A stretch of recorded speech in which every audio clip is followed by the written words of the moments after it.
back to another episode of Nuke Radio. I'm your host Georgia. And I'm your host Olivia. Today we will be diving into another chilling case who was known as the Night Stalker, aka Richard Rameriez. So grab a drink and let's get into this killer. So Richard's real name was actually Ricardo Rameriez, and he was born on February 29th, 1960 and died in June on the 7th in 2013. And he was actually nicknamed the Night Stalker due to his crimes and obviously how he done his crimes. He was an American serial killer and a sex offender, so viewer discretion is advised from here. The Night Stalker is in, like, he would go out at night and then, like, essentially essay women? I think it was men as well. I can't really remember. I think it was targeted at women. I think he sexually assaulted more women than killed women. I don't actually know, but we're going to get into it. So did he kill men too? I think so. Oh, right. Yeah, but his killings only actually occurred in Los Angeles and San Francisco, around the Bay Area in the state of California. And from April of 1984 to August 1985, he murdered at least 14 people during his break-ins, and his crimes usually took place in the afternoon. So it was dubbed as him killing them in the night because it was like late afternoon. He was also considered the walking killer and the valley intruder because, like, he was intruding and he was just walking in and just killing people.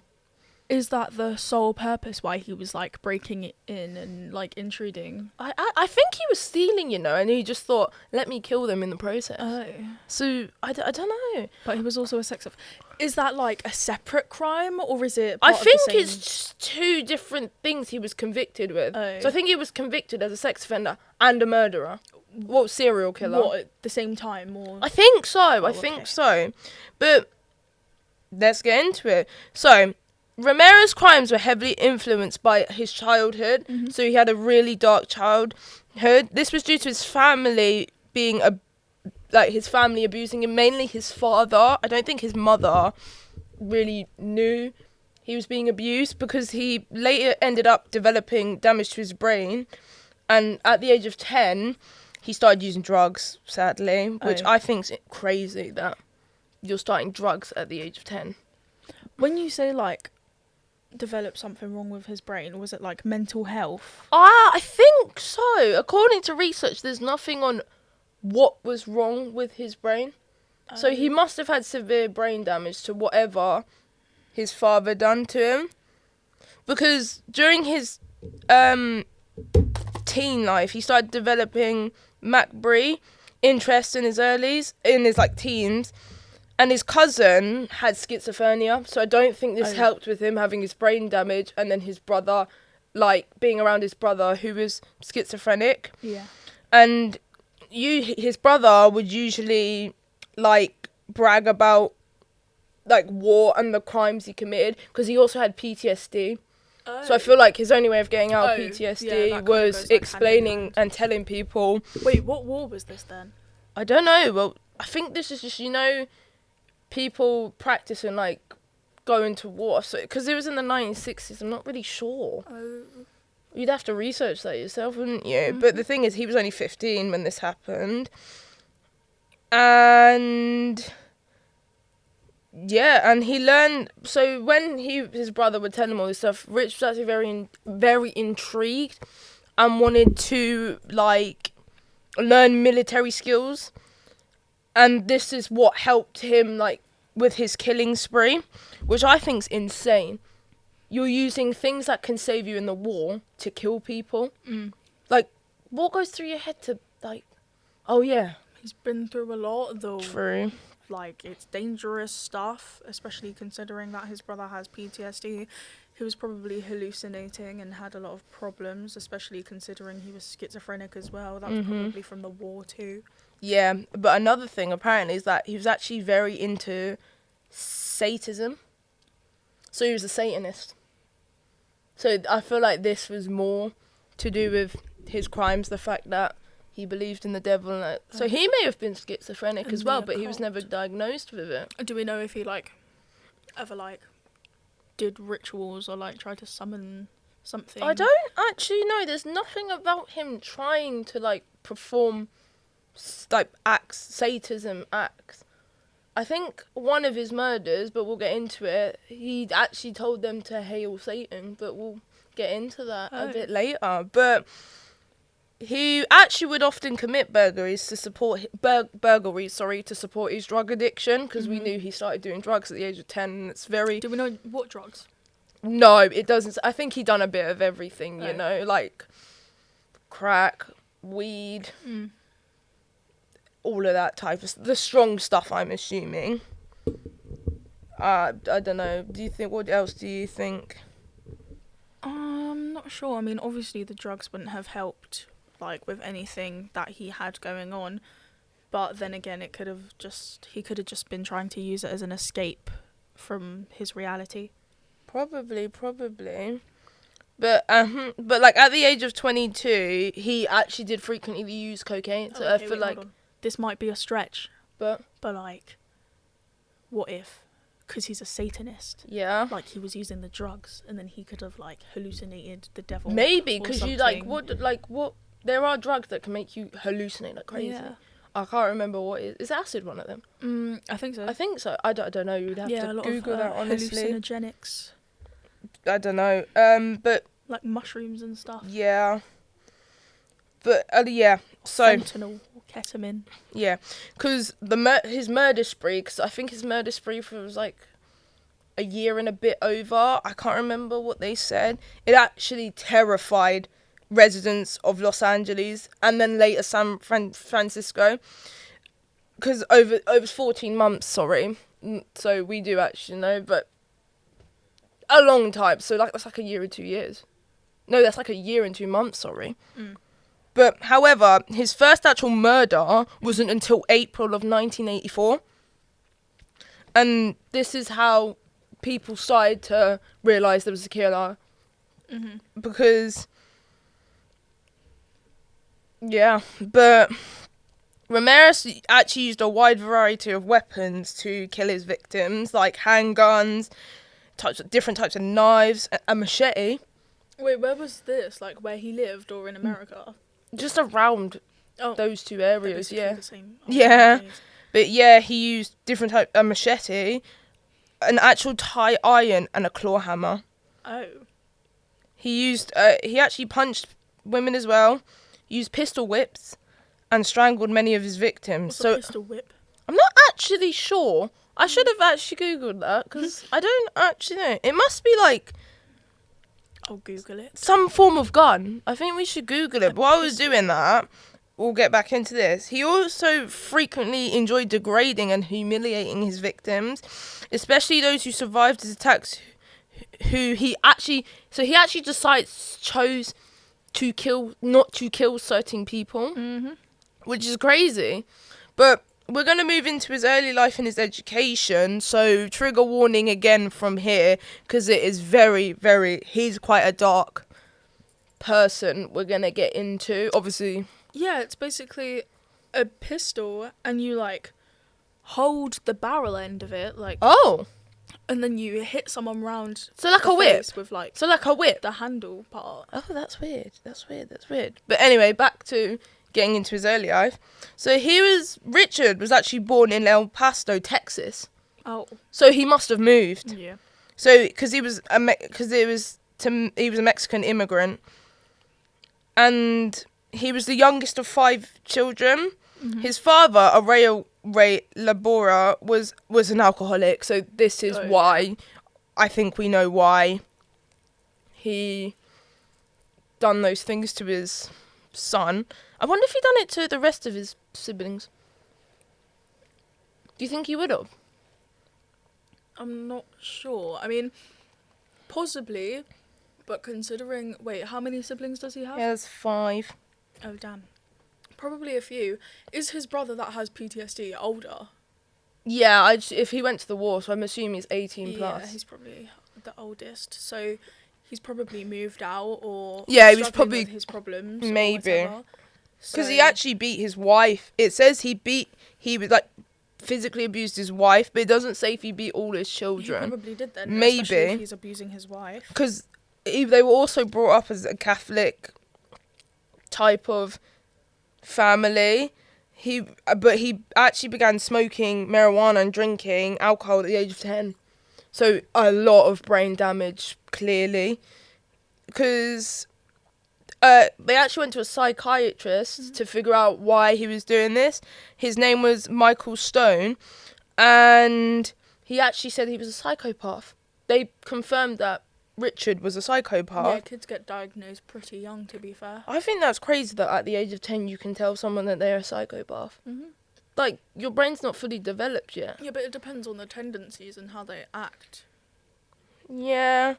And it says to be that he actually had a schizoid personality, but they never confirmed if he was schizophrenic. Yeah, maybe it ran in the family as well. Maybe because his brother had it. But again, they never confirmed it. But he also stated that Rameriez was knocked unconscious and almost died on multiple occasions before he was 6 years old, and as a result later developed temporary epilepsy.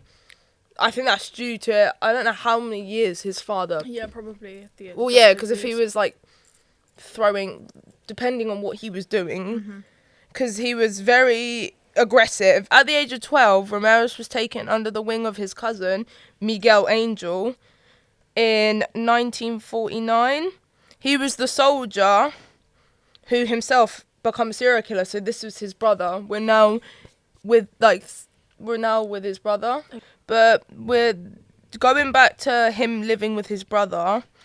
He was a rapist and a serial killer during his services in the Vietnam War. Oh. And Mike often boasted of his committing gruesome crimes to his brother and actually showed photos of what he did to the victims. Showed photos? I think that's insane. I think that's disgusting. Because he had pictures of Vietnamese women who he raped, murdered, and dismembered and decapitated. Oh, damn. Where are you finding Vietnamese... Oh. The war. Yeah.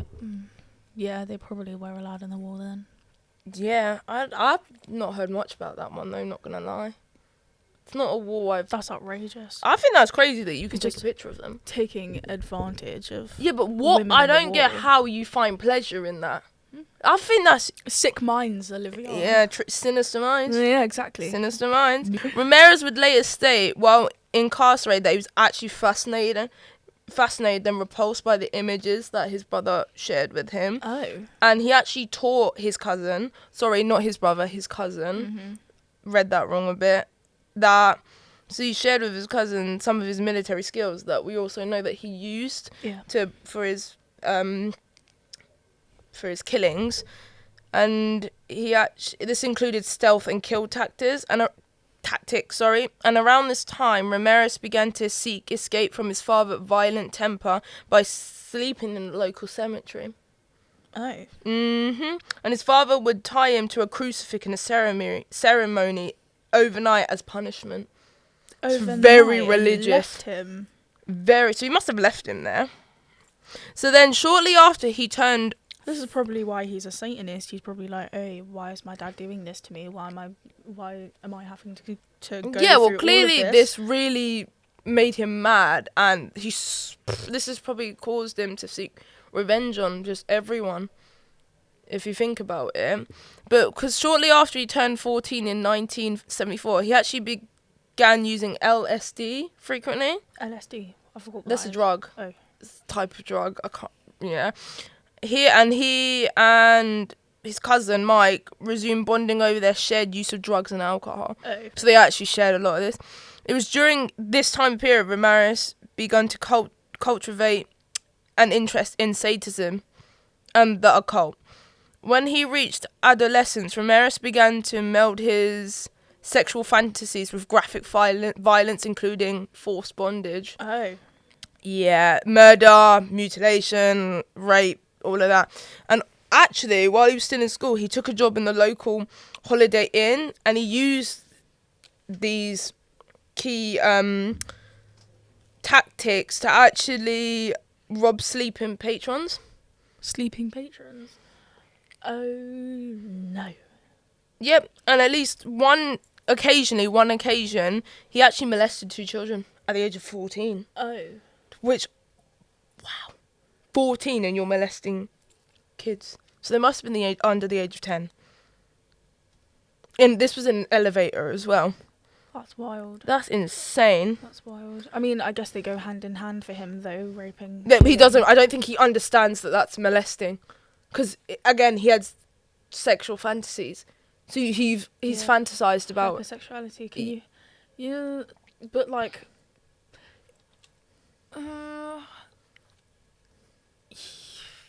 is it really, like, pedophilia, considering that they were... Well, I don't know, because... And he was 14. Yeah, because he's a child. Yes. I don't know if you'd consider that pedophilia. Because, like, most pedophiles, they're like... You have to be an adult to be considered. Obviously, but, like... I just, like, do we know if he was still doing it when he was older, like, to children? I don't know. Because most pedophiles desire younger children, obviously. Yeah, but like take John Wayne Gacy. Yeah, but considering that he was only 14... I don't know what you would consider it. But it's not, like, most pedophiles, they feel like they are hardwired that way, like they can't be changed or get help. Yeah. So they just have to learn how to live with their urges. True. Or they don't cope with their urges and they just give in to them, and that's why we have many sex offenders and rapists. Yeah, because this was never reported to like the police, because I don't think you really can, because they're all children technically. So I don't think they probably were scared. They were probably like, I don't think they would have known. I don't think they would have known it was being molested, because obviously he was 14. Yeah, but you can't consider it. But he actually tried to rape a woman in the hotel room, but he was actually caught in the act by the victim's husband. But although the husband did beat him up, the criminal charges were like dropped, I think, as well, because he was still a kid. Still a child, and you're still trying to... It's just crazy that you're 14 and trying to rape a full-grown woman who has a husband and kids. Obviously, I know the husband probably got charges because he beat a kid. Yeah. But obviously, you can't really drop charges on a kid, because obviously they don't know what he was doing. But he declined to return to Texas to testify. The husband declined to testify against him. So, at the age of 15, Rameriez was present on May 4th, 1975, at Mike's fatality shot his second wife, 26-year-old Vallis, in the face with a handgun during a domestic argument. Yep. Oh. Yep. That is... But remember, schizophrenic. His cousin was schizophrenic. Yeah. And... it must have been so rough. Yeah, of course. I could never. It corrupts his mind. Yeah. It corrupted him, clearly, because it turned him into one of the most craziest killers out there. But like the graphic photos of the story, of his cousin's stories, in the crime, Rameriez would later similarly remark that witnesses the murder was not traumatic for him. So, because he heard his stories, he wasn't scared of what happened. And for him, it was like a traditional sense. But rather subject of the fascination, after the shooting, Rameriez began sullen and withdrawn from his family and peers, which is very weird. I think because it all was just... And I think because he was so fascinated about his cousin's actions, it was really getting to him. Because after his elder cousin was murdered from his second wife, Rameriez dropped out of Jefferson High School. That's the school he went to in 9th grade. So this was just before the school ended in 1975. And shortly after that whole shooting, he actually moved in with his older sister Ruth and her husband Roberto. And he was an obsessive peeping person who took Rameriez along on his nocturnal life. Oh, what do you mean? Like, did you say peeping? Yeah, peeping, an obsessive peeper. So I'm not sure what So that means. he's like staring or being nosy or watching. Well, yeah, because that's weird. Because Watching what? yeah, because his cousin was in prison at the time for shooting. Well, no, a mental health hospital at the time, because he shot his wife, didn't he? Yes. And then after his cousin was released from the mental hospital in 1977, his cousin actually like joined him and Roberto watching women in their window. Oh. So that's what I think nocturnal exploit means. They would watch women specifically. I mean, it makes sense, but you have a wife. Obviously, his wife probably didn't know about this. Yeah. But Because still. in 1982, when he was 22, he moved to California permanently, and this is where I think everything started to go the way. What, San Francisco, California? I think so. It doesn't really say, but this is where the killings started to come, and his cocaine addiction came, which became his main substance of choice. And yeah, he started doing theft, burglaries, and substance of like addiction and stuff. Mm-hmm. So now we get into his crimes. So this was his first crime. On June 28th, 1984, a woman called Jenny Vinn, she was 79 years old, was found murdered in her apartment in Glassell Park, Los Angeles. And she actually had been stabbed repeatedly in the head. In the head? In the head. In the head? In the head. The neck. And her chest while she was asleep. Oh, Lord. In the neck? What, just like stabbed or like slashed? It just says stabbed. So he must have just went quickly in. And it was she was so deep. The cut was so deep, she nearly her head was nearly off. She was nearly decapitated. That is insane. But, do you know what's crazy? His fingerprint was found on a mesh screen. On a what? Mesh screen. So it's like, I don't know how to describe it. It's like you can see people's fingerprints. It's like it's some form of X-ray thing, I think. Oh. Yeah. And this was his second known murder, but obviously we're not sure about the first one. But it's an established of his pattern of home invasions, breaking into homes, committing particularly vicious murders, and frequent burglaries. As we know, knew that at a young age though, and he done this before. He'd usually steal before he kill his victims, due to his drug addiction and to pay rent, obviously. And then, this is what's crazy, this was his first murder, 9 months later, so he actually had a break, which I think is crazy. He had a 9-month break before his next murder, which was March 17th, 1985, where he attacked a 20-year-old woman named Maria Hernandez outside her home in Rosemond. He shot her in the face with a Calbia handgun after she pulled him into the garage. She actually survived. Oh. She survived the shot to her face. The shot to her face, Yeah, but it like bounced off. So it ricocheted. Yeah, bullet ricocheted off her keys. Keys? So she must have that's crazy. Because keys are so small. Off her keys? Yeah. Yeah, but then again, bullets are small too. True. But off her Because she keys. actually held her hands to with the key to protect herself. Oh. That was lucky. But obviously she thought she was dead. Yeah. Because then he went inside the house with her roommate just to see if there was anyone there.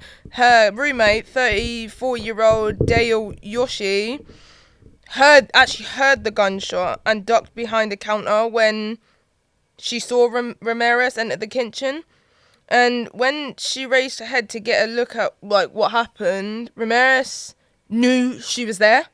And he waited for her to peek over the counter and only shot her once in the forehead and obviously died instantly. And within the hour of the Rosemed attack, Rameriez pulled 30-year-old Tassai Lynn Veronica out of her car in Monterey Park, shot her twice with the same gun in gun, and then he just left her. That's insane. She was pronounced dead upon arrival of the hospital, of course, because she was shot in the head. And the 2 murders and attempted third in a single day actually attracted the media. Obviously, because there was a serial killer going around. Yeah, but supposedly weren't the what's the word? The journalists and reports of it, like, in him throughout his entire, like, I don't actually know, killing because bad. like nobody could catch him because it was nighttime. Wouldn't you think that nighttime police in Los Angeles would be there a lot? Yeah, probably. So that's what I mean. Like they never heard this. Yeah, a lot of until crime. after the killings. Especially, like, back then, like, surely you would, like, I'm just saying, right, like, obviously, this isn't me now, but, like, if I was a police officer then, right, like, I would be suspicious of him. Oh yeah, if I saw 100%. him just, like, walking around. Yeah, because he But- looks, you'd think he looks suspicious. Yeah. Do you want to know a Not fun in a fact? racist way. Yeah. He didn't have any teeth. He had no teeth. Yeah, it's probably from all the drugs. Yeah, no, well, he did have teeth, but, like, in his, like, photos, No teeth. all his teeth are just very bad. Mm. Like, Likewise. and that's what really captivated the media, his teeth. His teeth. Yeah, because of It's how just from all the drugs. Yeah, no, but it just really captivated people. That's It's so crazy. wild. But the media described him as a curly-haired with bulging eyes, a wide space, and of course rotting teeth. Mm-hmm. And they called him the walking killer and the valley intruder, which I think is crazy that they come up with these names for killers. Obviously, because he wasn't called the Night Stalker instantly. And this was his like his 4th murder already. Yeah. Wouldn't you assume that they've got, like, that's crazy. But after a week later, at approximately 2 o'clock in the morning, on March 27th, 1985, he entered the home that he, like, stole from a year earlier just outside of Witter and killed 64-year-old Vincent Charles Zazara in his sleep with a gunshot to his head. His wife, who was 44, Maxine Lavina, was actually awakened by the gunshot. But Ramirez didn't actually shoot his wife. He actually beat her and bounded her hands while demanding to know where if she had any, like, valuable stuff that he could take. The fact that he didn't shoot her and just actually bounded her is... He didn't shoot her. No, he didn't. He beat her. What, and then she died? I think, yeah, probably, because while he was... No, she actually didn't die. Oh, she survived. When he was, like, vandalising the house, like, ransacking the house, Maxine escaped, and she actually retrieved a shotgun from under her bed. Oh. But it wasn't loaded. Oh. So... Yeah, but can't, like... Because she tried pulling the trigger. Nothing. There was nothing in it. Cause, like, I mean, aren't you allowed to, like, have a loadout in California? Have a... Like a loaded gun ready? Yeah. I swear you can. I don't know. It's legal, you just have to be registered. Probably, yeah, because when the minute she tried, Ramirez shot her in the head 3 times with his handgun, killed her.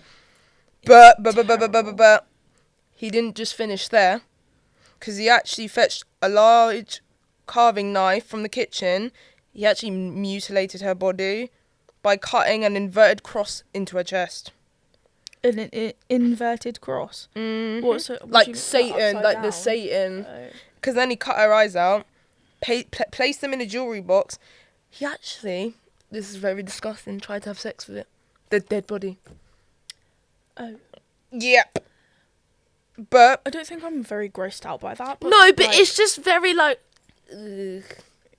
that he's trying to have sex with a rotting body. But, like, I don't know. But this was just, like, I think he just found it very shaken up by attempting to, because she tried to shoot him. So he may have been very turned on.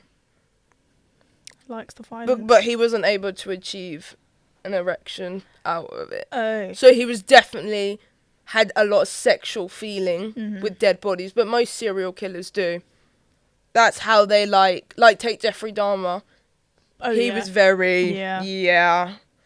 But after all of this, Ramirez actually left footprints, a pair of AVA sneakers in the flower beds, which the police photographed and cast. Bullets were found at the scene that attacked the previous, so he's been using similar or the same gun, and they then confirmed that this was a serial killer. Like, this is where after this one, they considered Ramirez as a serial killer, and I feel like this is where they started calling him the Night Stalker. Yeah. Because, like, this was preferably evening times, like afternoon times this was happening.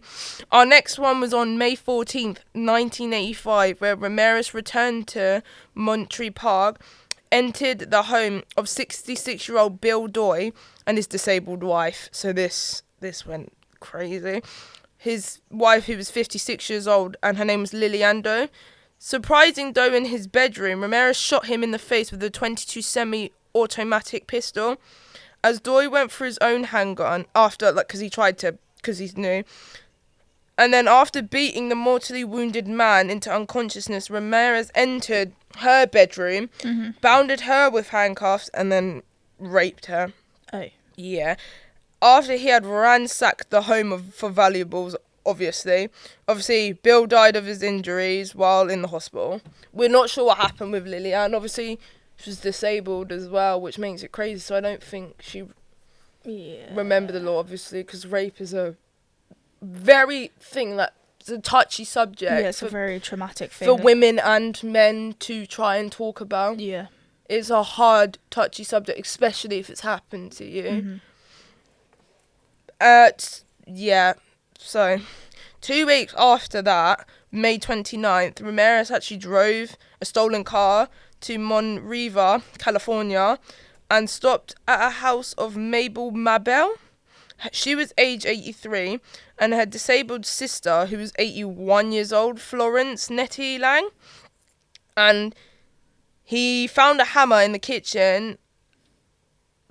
He belunged and bound Lang in her bedroom, then bound and bludged Belle before using an electrical cord to shock her.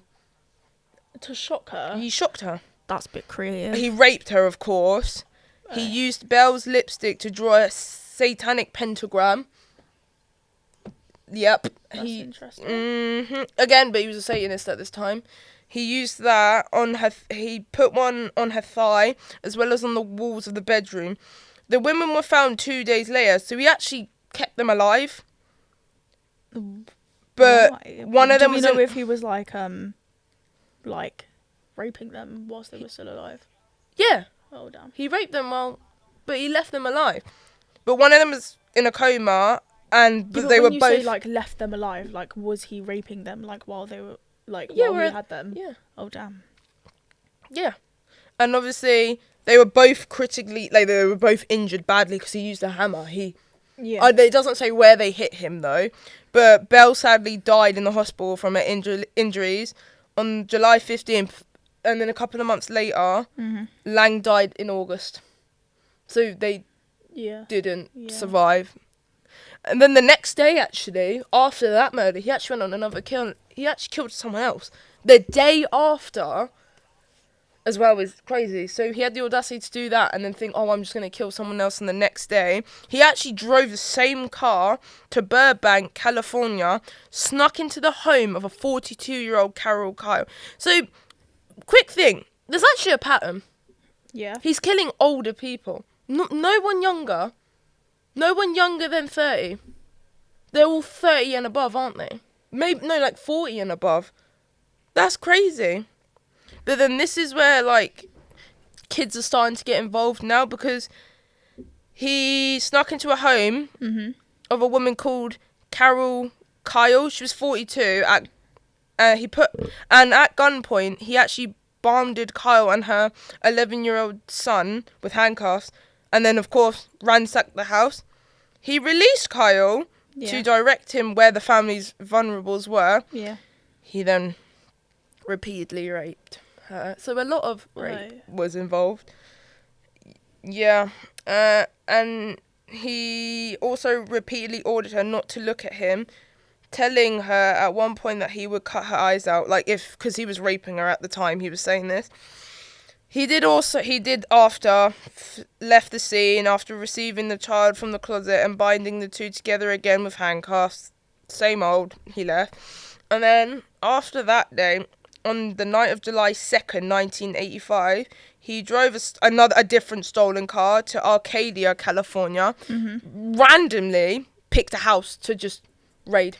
Oh. He just went, eeny, meeny, miny, mo, literally. He thought, I'm just going to pick a random house. Imagine, well, surely, He just randomly did it.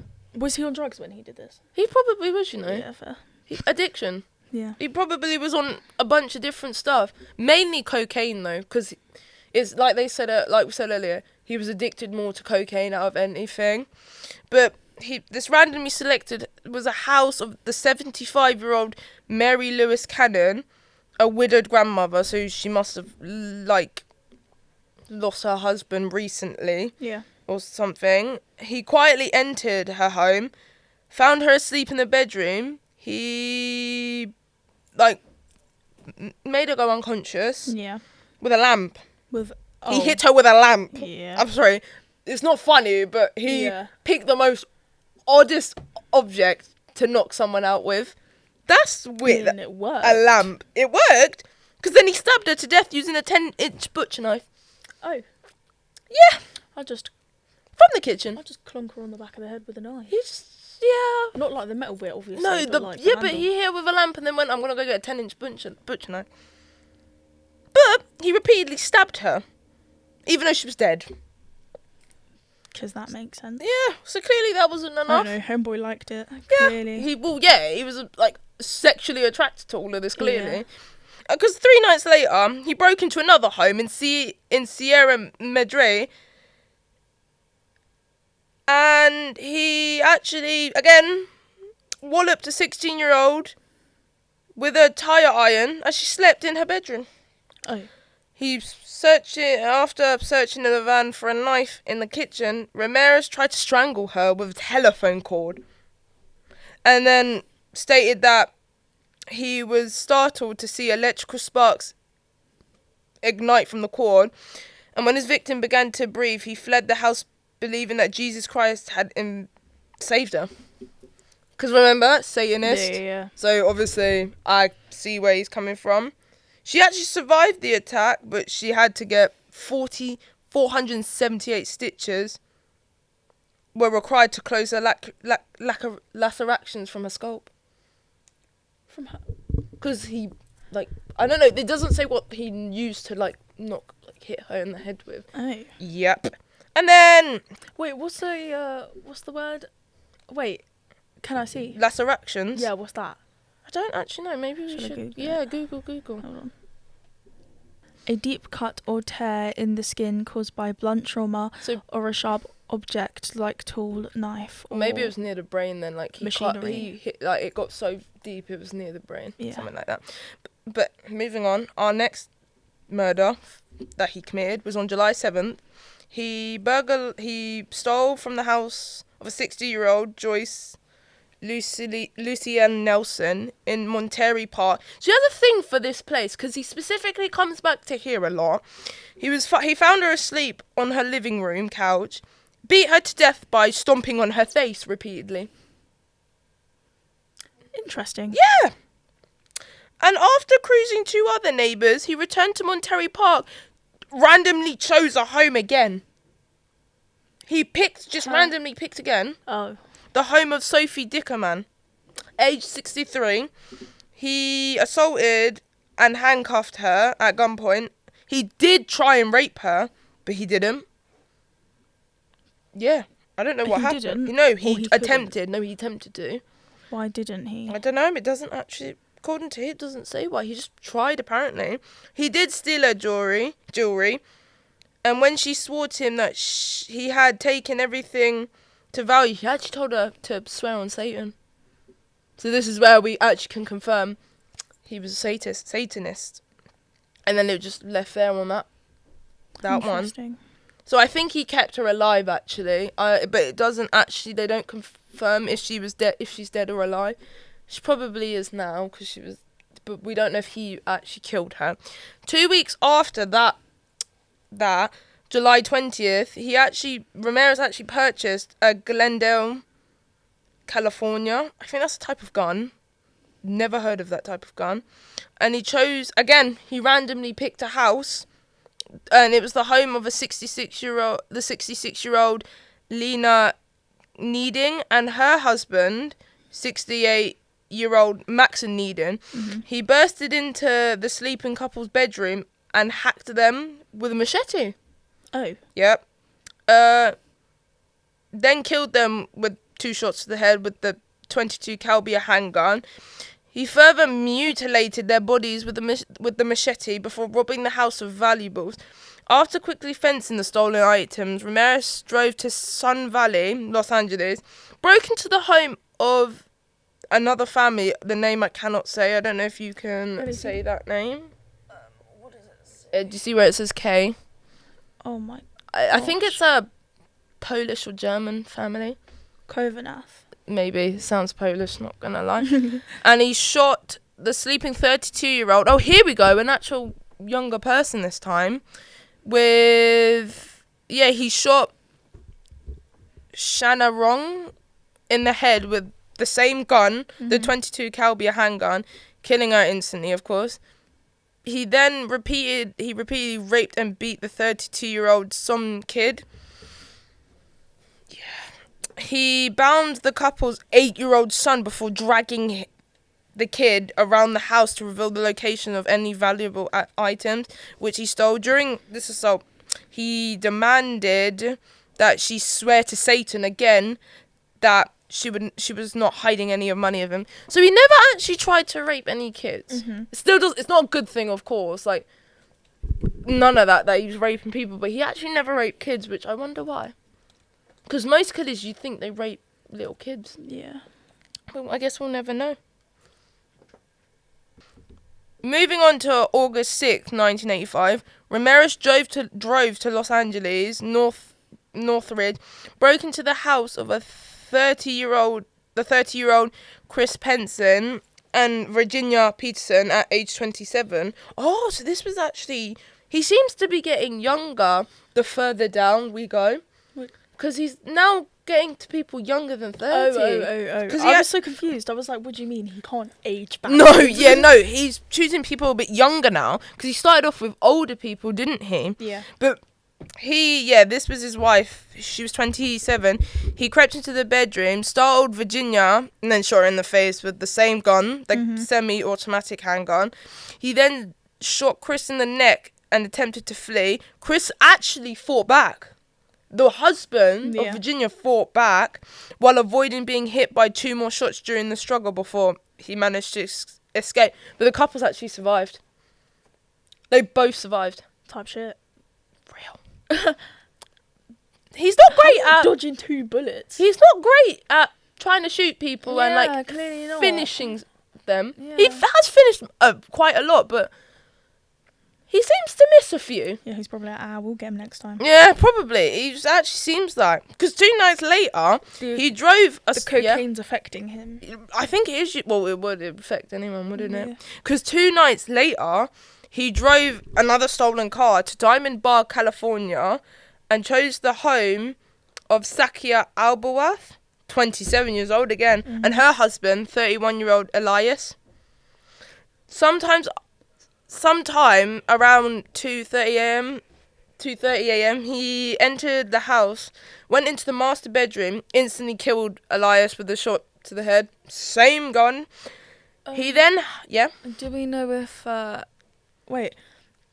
At trial, did he, admit to this? Yeah, admit to all of... Probably, but they had his DNA. They had his fingerprints, didn't they? What, at, every crime scene? Probably not every... Because a lot of the time he had the same gun, so he took the same gun with him. But he actually handcuffed Elias's wife and beat her while forcing her to reveal the location of the jewelry. He then brutally raped her. He kept like demanding that she'd swear on Satan that he would not scream during her being assaulted. And when the 3-year-old son actually woke up in the bedroom, he tried to tie the child up, then continued to rape. That's so sad. That's very scarring. And man, I think they survived as well. Did the little boy survive? I think so. We'll have to have a look. Because, they did survive. Oh. Because it says after he left the house, Sakina untied her son and sent him to the neighbour's house. So her 3-year-old son watched his mother get raped. That is...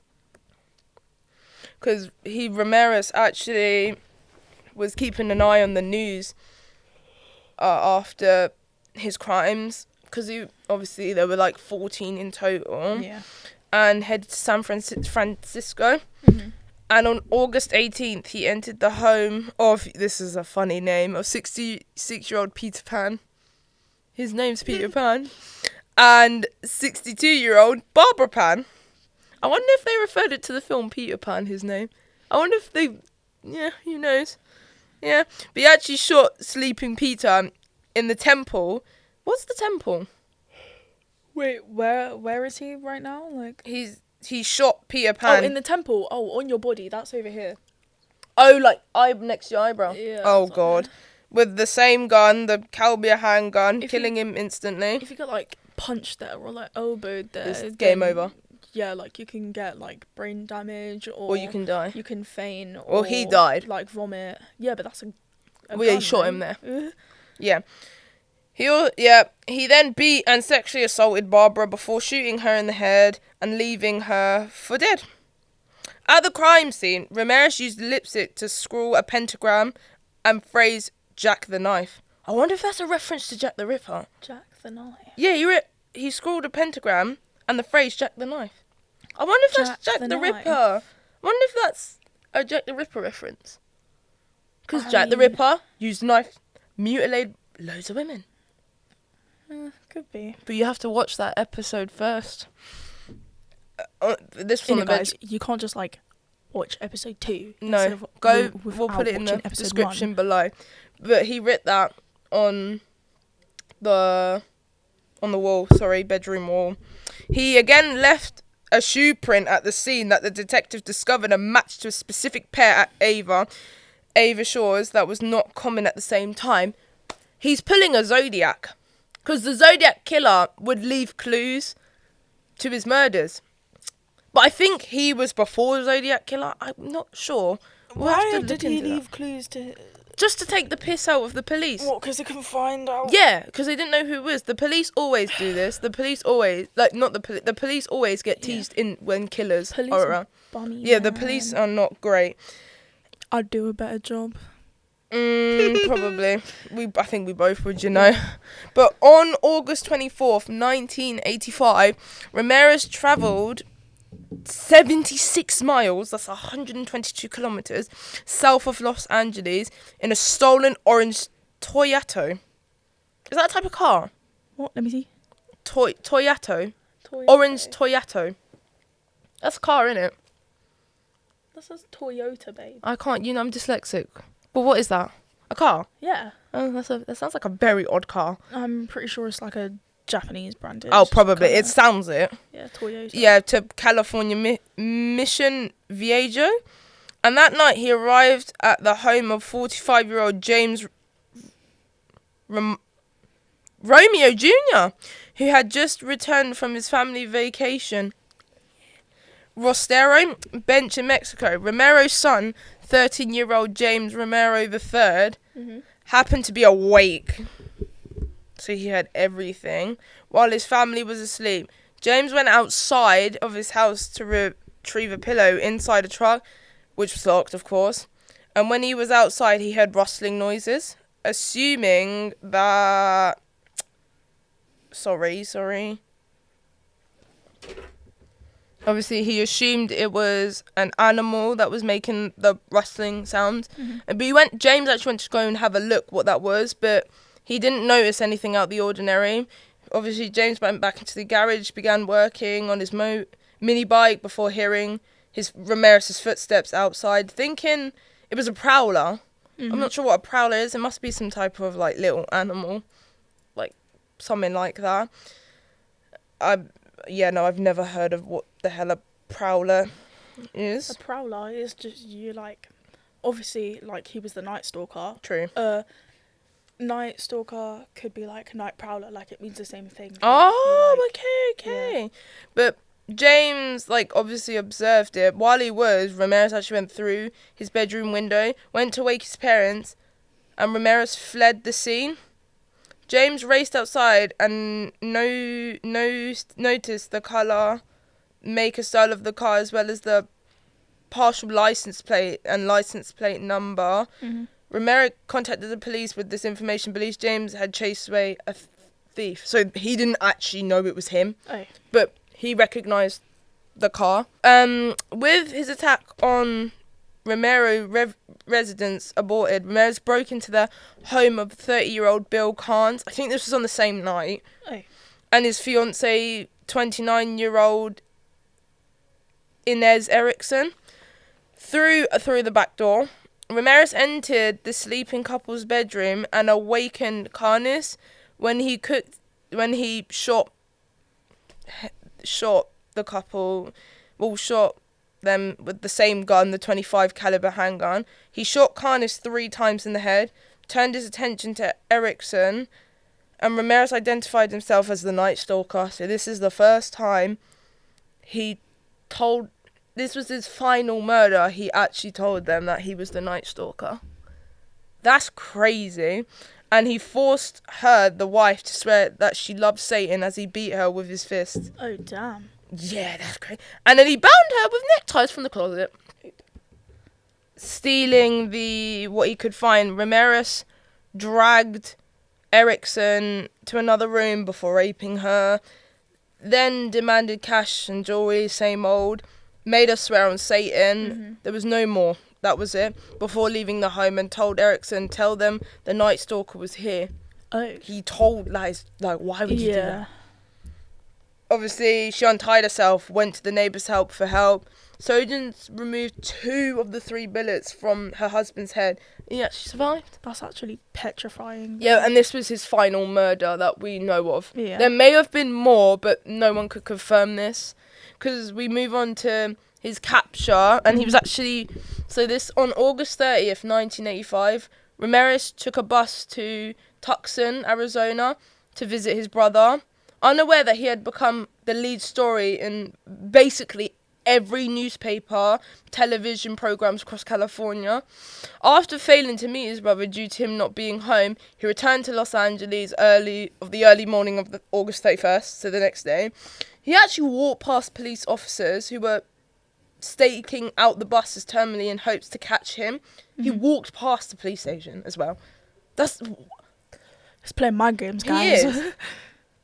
And the killer, and he should attempt to flee on outbound bus into a convenience store in East Los Angeles, East London. After noticing a group of elderly Hispanic women fearfully identifying him as El Matador, I think that's a Spanish term for the Night Stalker, because remember, or Mexican, sorry, they were Hispanic, because he was Hispanic, wasn't he? He looks it, honestly, I'm not going to lie. He actually saw his face on the front paper of newspapers. I wonder how they got a picture of him. That's crazy. It must have maybe been a drawing. It must have been a drawing. I don't know. Calling him, because it called him the Investor Notator. In English, is Night Invader. Oh. I think it's Spanish. It's either Spanish or something like that. He actually fled the store in a panic after, he ran because he saw it, and he actually ran across the Santa Ana freeway. He actually attempted to carjack an unblocked Ford Mustang, but was pulled out by an angry resident. He was like, nope. I'm not having that, mate. Yeah, obviously they attacked him. Ramirez ran across the street and attempted to take another person's car, but his keys, from Angelina De La Torre, and her husband Manuel witnessed the attempt to, and actually struck him over the head with a fence post in pursuit. Struck him, you know. Yep, and formed a chase down Howard Street in Boyerline Heights. They soon restrained and relentlessly beat him. This was around 8 a.m. as well. Oh. Yeah, very early. The police were called over, and disturbance in the area with a few other details. Police quickly arrived on Herbert Street and took severely beaten Rameriez to custody. And then this is his trial and conviction. Mm-hmm. While awaiting trial, Rameriez reportedly met an actor, Sean Penn.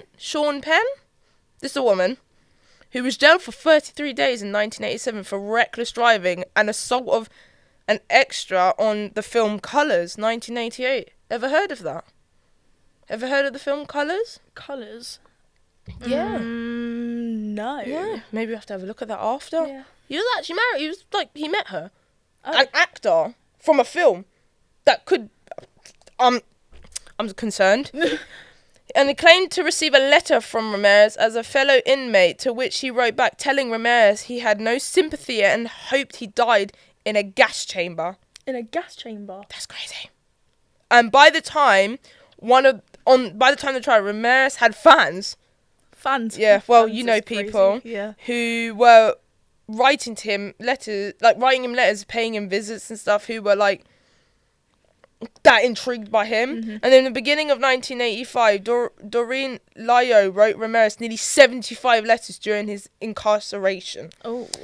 In 1988, he actually proposed to her, Oh. Lyo, and on October 3rd, 1996, they were married in California, in the prison, California, San Quentin. Oh, yeah, people do that, you know, jailhouse marriage. It's weird. And for many years before his death, Lyo stated that she would commit suicide when Rameriez was capital punishment, which was to be executed. Mm-hmm. Obviously, on August 7th, 2006, so he was in prison for quite a while, Ramirez's first round of state appeals ended unsuccessfully when the California Supreme Court upheld his convictions and death sentence. And on September 7th, so exactly a month after, the California Supreme Court denied his request for rehearing. Rameriez had an additional appeals pending until the time of his death. Rameriez died before that with B-cell Lymphoma. Oh, what's that? Like a brain tumor or something? Something like that, unless it's like a cancer. At Martin General Hospital in Greenbrae. And in June 7th, 2013, he had also been affected by chronic substance abuse and chronic hepatitis C viral infection. Obviously, his body wasn't claimed, so it was cremated. Oh. Mm-hmm. Fairs. And that brings us to the end of this episode on the Night Stalker, and we hope you enjoyed this chilling tale. If you enjoyed this episode, please like and subscribe and leave your thoughts at the bottom, and let us know who we should do in the future. Thanks for tuning in, and until next time, stay safe and keep questioning the shadows of history. Nuke Radio.